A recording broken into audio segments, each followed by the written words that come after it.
कुछ तो भेद है, पर है क्या ये कैसे पता लगाऊं? प्रमाण नहीं है मेरे पास इनकी किसी भी क्रिया का। क्या करूं? इन पर कड़ी दृष्टि मुझे रखनी होगी, तभी सच्चाई उजागर हो पाएगी।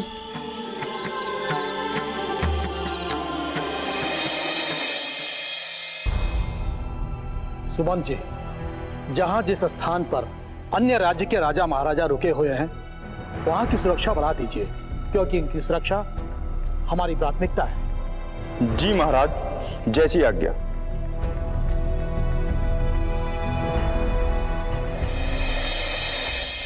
आपको जो भी कुछ कहना है शीघ्र कहिए, अन्यथा यहाँ से जाइए, मुझे नींद आ रही है। अरे जो बताने आई हूँ ना, आप सुनेंगे ना तो आपकी निंद्रा उड़ जाएगी। अरे अब बातें ही बनाती रहोगी या कुछ कहोगी भी? कैसी अधीर हो रही है। मैं महाराज दशरथ के पास गई थी। किस लिए?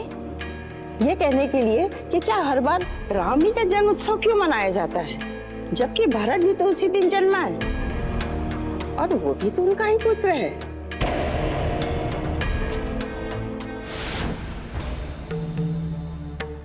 महाराज की जय हो, महाराज की जय हो। मंत्रा, आप इस समय हमारे कहने का अर्थ है कि रात्रि के इस प्रहर क्या बात है? सब कुशल मंगल तो है? महाराज, सब कुशल मंगल होता तो आपको कष्ट देने क्यों आती? क्यों, क्या हुआ?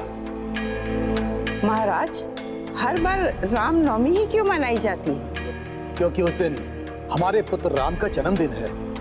तो भारत का भी तो हुआ था जन्म महाराज। हुआ था, किंतु इस समय अचानक ये बात कहने से क्या आशा है तुम्हारा? महाराज, आशय जानना चाहेंगे तभी तो समझेंगे आप, किंतु आप अपने पुत्र राम के अतिरिक्त कुछ दिखता ही नहीं, तो अन्य बातें आप कहाँ से समझेंगे और कैसे समझेंगे? मंत्रा, आप जो भी कहना चाहती हैं साफ साफ कहें। महाराज, मैं कुछ भी नहीं कह रही, जो कह रहा है आपका पुत्र भरत कह रहा है, और मैं उसी बालक की बात आप तक पहुंचाने आई हूँ महाराज। क्या कहा भरत ने? महाराज, भरत बालक है, उसकी बातों को अन्यथा मत लीजिए। वो कह रहा था उसे राम का जन्मोत्सव मनाना अच्छा नहीं लगता है, और वो ये भी कह रहा था कि पिताश्री उससे प्रेम भी नहीं करते, कभी मेरा जन्मोत्सव नहीं मनाते। बालक के मन में ऐसी बातों का उपजना ठीक नहीं होता महाराज। इसलिए मेरा कहना है, राम का जन्मोत्सव ना मनाकर भरत का जन्मोत्सव मना लीजिए, वो प्रसन्न हो जाएगा महाराज। क्यों, मैं ठीक कह रही हूँ ना महाराज?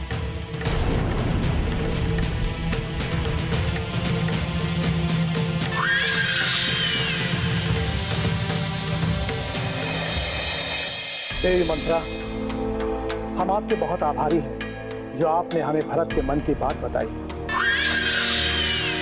हम अभी निर्णय लेते हैं, इस बार का उत्सव रामनवमी उत्सव के रूप में नहीं, अपितु भरत नवमी उत्सव के रूप में मनाया जाएगा। हम प्रातःकाल सभी अतिथियों के सम्मुख अपने इस निर्णय की घोषणा करेंगे। आप महान हैं महाराज, महान हैं। अब मैं चलती हूँ, यदि कुछ अधिक कह गई हूँ महाराज तो क्षमा कीजिएगा महाराज। ये आपने क्या अनर्थ कर दिया? क्या आवश्यकता थी आपको यह सब अपने मन से जाकर कहने की? किसने कहा था आपको यह सब कहने के लिए? अरे मैंने तो आखिर आपके पुत्र के लिए अच्छा ही किया है। सच कहा, जिसके लिए चोरी करो और वही कहे चोर। एक बात आप ध्यान से सुन लीजिए, आपने जो भी कुछ किया है ना, बहुत बुरा किया है, बहुत ही बुरा। इस राज्य में प्रतिवर्ष रामनवमी मनती आई है और रामनवमी ही मनेगी, सुना आपने? अरे तो ठीक है, अगले वर्ष मना लीजिएगा। इस वर्ष भरत नवमी मनाने के लिए महाराज तैयार हो गए हैं, तो उन्हें मना लेने दीजिए ना। कल वो इसकी आधिकारिक रूप से घोषणा भी कर देंगे। नहीं, वो ऐसा नहीं कर सकते। मुझे रोकना होगा उन्हें ऐसा करने से। कदापि ऐसा नहीं हो सकता। मेरे जीते जी ऐसा कदापि नहीं होने दूंगी।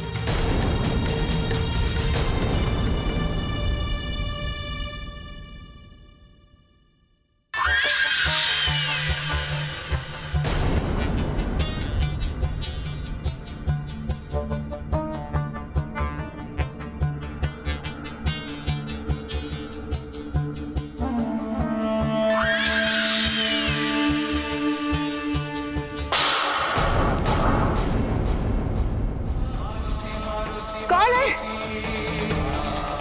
कौन है? कौन है? कौन है? सामने आओ, कौन है?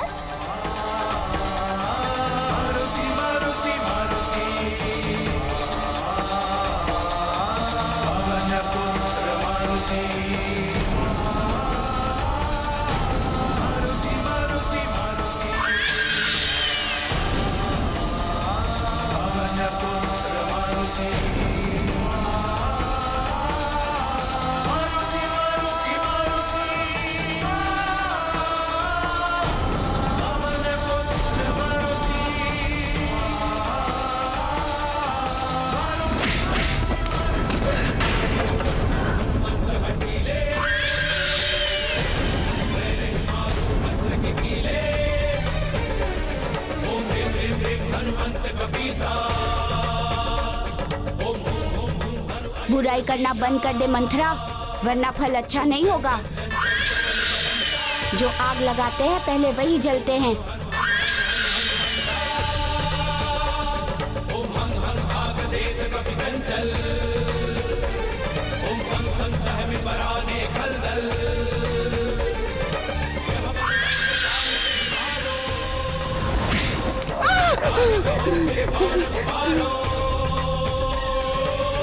जय श्री राम।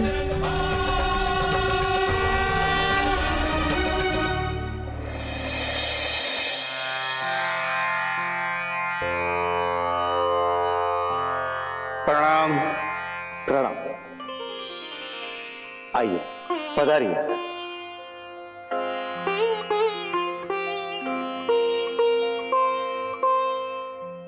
कहिए, किस प्रयोजन से आगमन हुआ? कोई विशेष नहीं, बस मन में ये इच्छा जागृत हुई कि रावण के वध के अस्त्र का निर्माण कहाँ तक संपन्न हुआ। इस कार्य में अधिक देर नहीं होनी चाहिए। ऋषिवर, मैं अहिंसावादी, क्या जानूं हिंसा की बात। मैं ठहरा जब तब ध्यान साधनाओं में रमने वाला एक ऋषि। मेरा इन अस्त्र शस्त्र से क्या संबंध?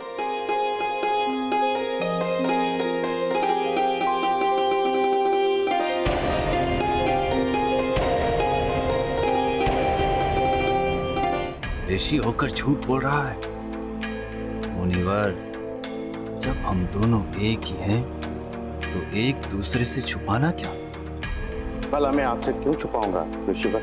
मैं सत्य कह रहा हूं। मेरा इन अस्त्र शस्त्र से क्या संबंध? मुझे कोई ज्ञान नहीं इसके बारे में।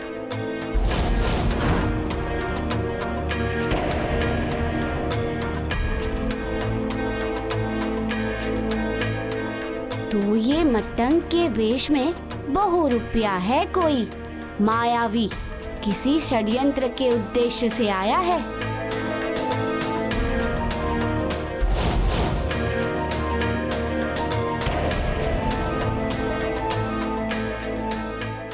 अच्छा, तो जब आप कुछ बताना ही नहीं चाहते हैं तो मैं चलता हूं। अब आज्ञा दीजिए।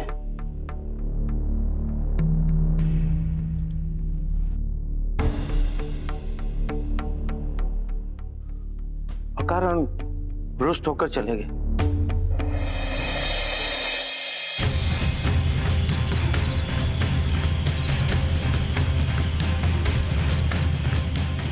वो मुझे बताएगा नहीं तो जैसे मुझे पता नहीं चलेगा। अरे वो जानता नहीं है मुझे। मेरे पास एक नहीं बल्कि सत्य को जानने के लिए अनेक मार्ग हैं, अनेक उपाय हैं और अनेक विधियां हैं। मैं ये पता लगा कर ही रहूंगा कि कौन है वो अनुसंधान करता जो रावण के वध के लिए अस्त्र बना रहा है, और मैं ये बहुत शीघ्र पता लगा लूंगा।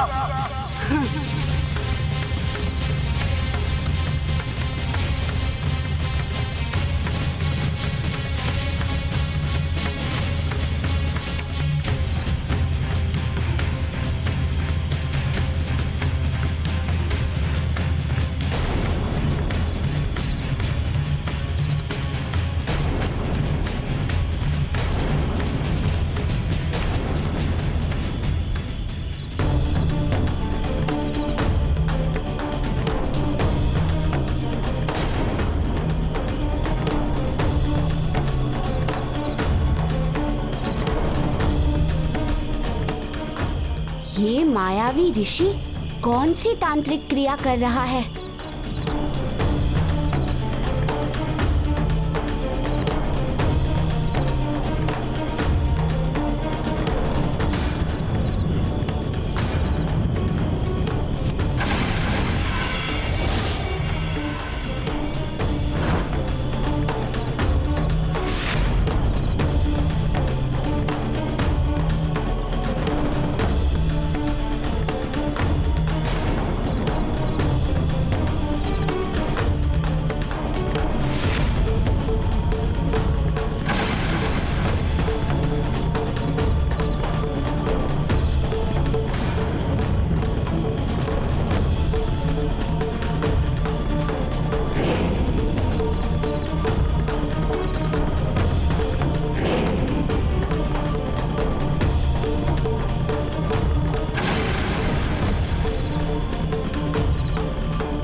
अब प्रातः काल का भोजन इस अभिमंत्रित रक्त रूपी तेल से बनेगा, जो सारे ऋषियों का तपोबल नष्ट कर देगा।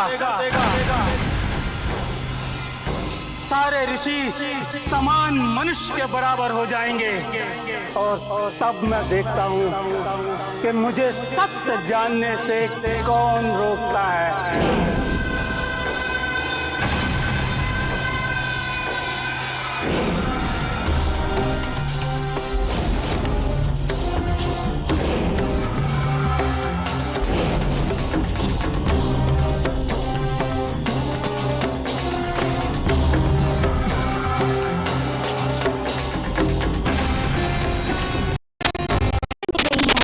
मुझे तो भय लग रहा है प्रभु कि कहीं कुछ गड़बड़ ना हो जाए। और दूसरी समस्या ये है प्रभु कि ऋषि मतंग ने भोजन बनाने वाले बर्तन में अपना रक्त डाल दिया है। तो मैं क्या करूं प्रभु? उस बर्तन का रक्त धरती पर गिरा दूं क्या? नहीं मित्र, यदि तुम ऐसा करोगे तो बात तुम पर ही आ जाएगी। तो मैं क्या करूं प्रभु?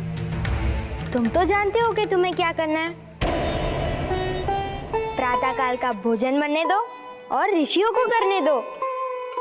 तो कहीं कुछ उसे समय पर छोड़ो।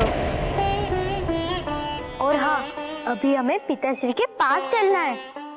हाँ पिताश्री, चलिए, जाना अवश्य है। हनुमान, तुम माता कैकेयी के कक्ष में ही रहना।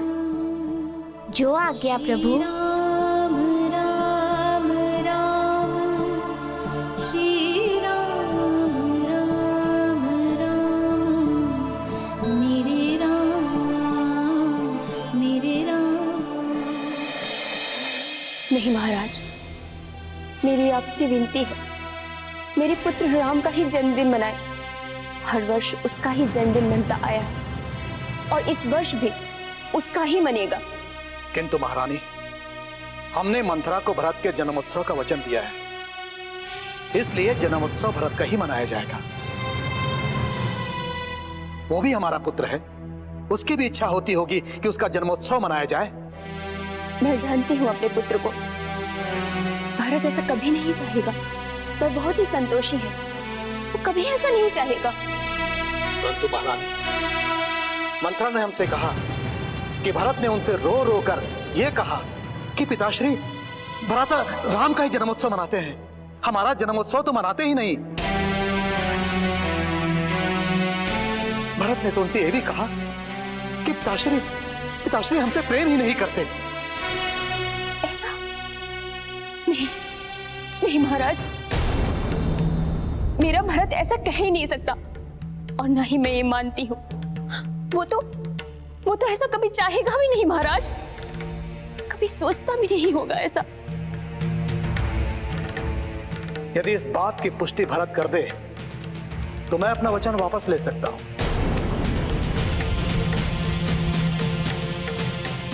किंतु इसमें भी एक समस्या है।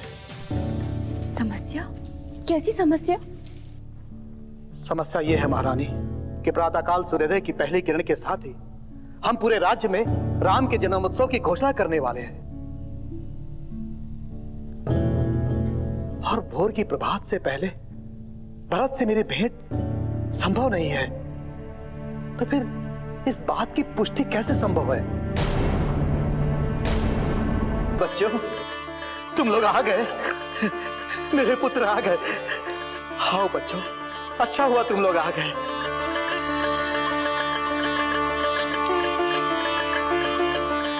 पुत्र भरत, मैं तुमसे एक बात पूछना चाहता हूं। पूछिए पिताजी। पुत्र, क्या तुमने मंथरा काकी से कहा था कि पिताश्री सदैव भ्राता राम का ही जन्मोत्सव मनाते हैं, तुम्हारा नहीं मनाते?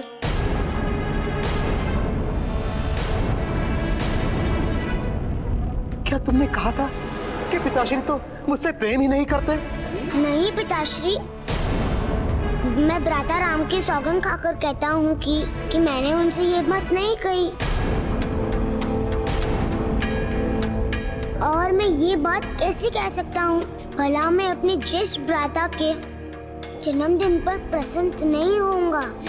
ये तो मैं नहीं जानता कि ये बात आपके कानों तक कैसे आई, किंतु जो भी बात आई है वो निराधार है और अर्थहीन है।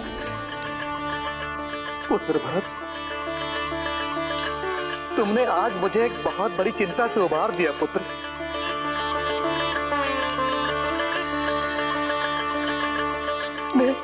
मेरे हृदय पर रखे हुए एक बहुत बड़े बोझ को तुमने आज हटा दिया पुत्र।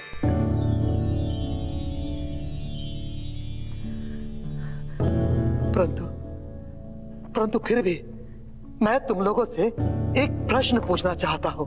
पूछिए पिताश्री। पुत्र राम, तुम्हें मेरे इस प्रश्न का उत्तर नहीं देना है, अपितु तुम्हारे भ्राताओं को मेरे इस प्रश्न का उत्तर देना है।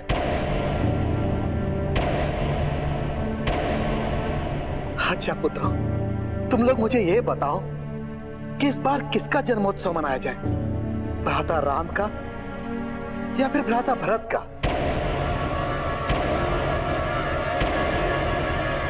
भ्राता राम का पिताश्री। जय श्री राम, जय श्री राम, जय श्री राम, जय श्री राम। महारानी, महारानी, महारानी, महारानी, महारानी, मुझे वो विचित्र जो फिर से दिखाई दिया।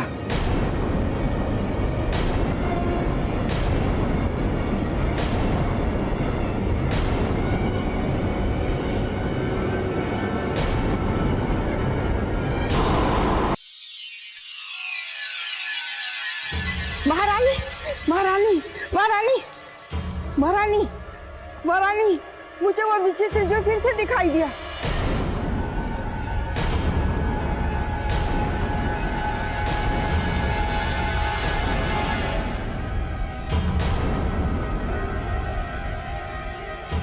महारानी, महारानी, वो विचित्र जीव आपके कक्ष में। क्या? चलिए चलकर देखते हैं उसे पकड़ते हैं।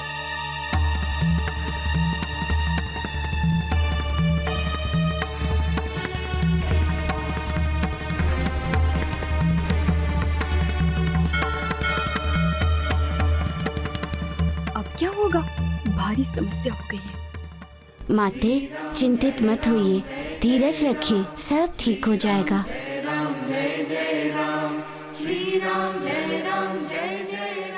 इस बार निशाना सही लगा। उस जेल के पकड़े जाने के बाद मेरी बातों की पुष्टि हो जाएगी तथा इस बार जो आग लगाई है मैंने उसे भरत नवमी में मन जाएगी।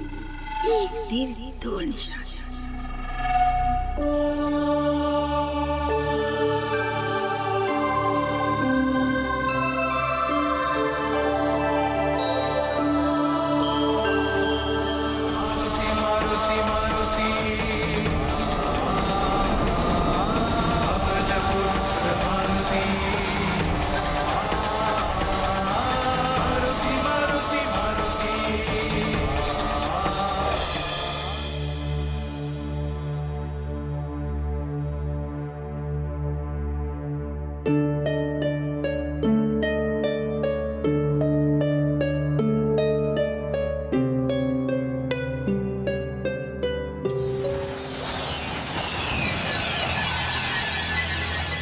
जाइए।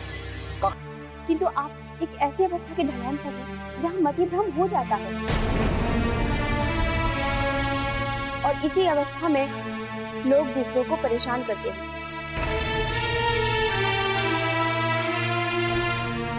अब मैं कैसे विश्वास दिलाऊं? जब मैं इस कक्ष में आई थी एक थाल मेरी कमर में आके लगी।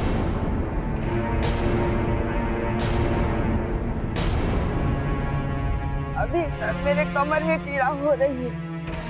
कहाँ पीड़ा हो रही है? महारानी इस तरह रात्रि को भ्रम फैलाने और दूसरों को परेशान करने के लिए तुम्हें तो दंड देना चाहिए।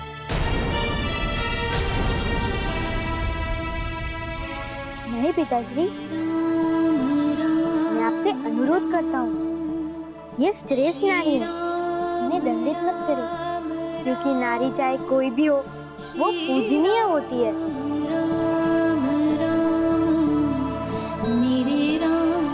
देखा मंत्र, मेरा राम तुम्हारा ही पक्ष ले रहा है,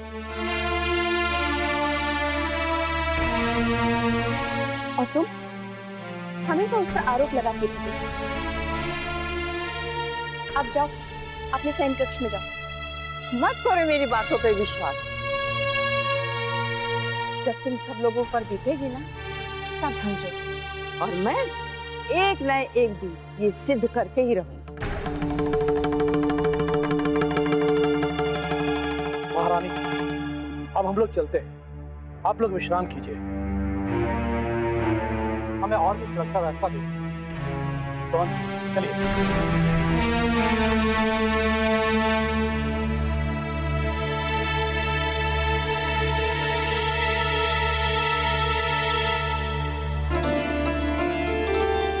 राम, हनुमान कहाँ है? माते, आप हनुमान की चिंता न करें, वो बुद्धिमान भी है और स्वयं को किसी भी संकट से निकालने की क्षमता रखते हैं। वो तो ठीक है, किंतु हनुमान है कहाँ? हनुमान, माता चिंतित हो रही है, आप सामने आ जाइए।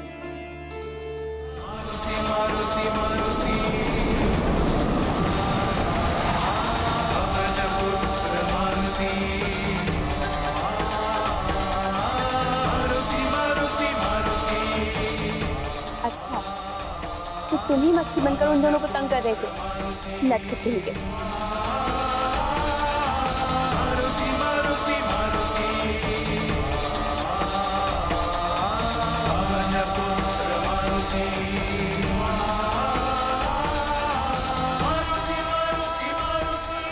अच्छा हनुमान, तुम कल के लिए तैयार हो ना? जी प्रभु। ठीक है, तुम विश्राम करो, हम भी विश्राम करने चलते हैं। श्री राम राम राम, श्री राम